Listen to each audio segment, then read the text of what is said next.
శంషాబాద్లో ESI hospital అట త్వరలోనే భూ కేటాయింపునకు సీఎం గ్రీన్ సిగ్నల్ అట. మంత్రి వివేక్ 18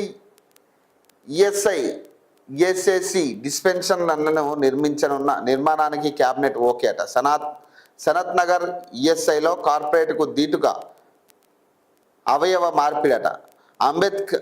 అంబేద్కర్ దూరదృష్టి వల్లే కార్మికులకు నేడు ఆరోగ్య భద్రతట. ఈఎస్ఐ వ్యవస్థాపక దినోత్సవంలో కార్మిక శాఖ మంత్రి స్పీచ్ అట.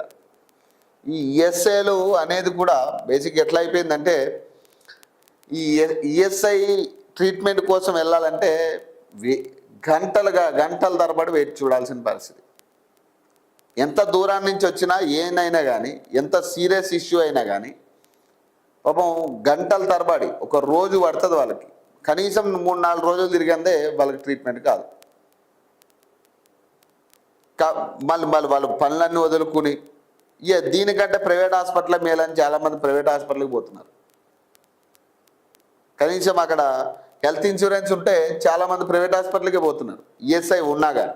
ఎందుకు? ఈఎస్ఐకి వెళ్తే ఈ ట్రీట్మెంట్ మాట పక్కన పెట్టండి, మీరు సరైన ట్రీట్మెంట్ ఇస్తారా లేదా అనేది పక్కన పెడితే ఫస్ట్ ఎంట్రన్స్ నుంచే స్టార్ట్ అవుతా ఉంది. ఇది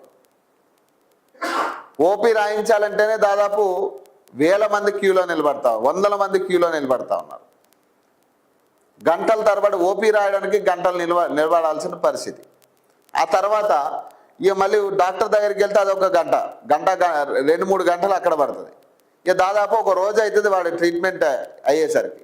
ఈ లోపల లంచ్ బ్రేకులు ఇట్లాంటివి ఏదైనా ఉంటే ఇక సాయంత్రం అయినట్టు ఇక వాడికి.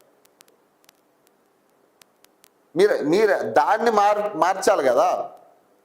ఇప్పుడు క్రౌడ్కు తగ్గట్టుగా ఖచ్చితంగా అక్కడ వ్యవస్థ కూడా ఉండాలి పనిచేసేటప్పుడు.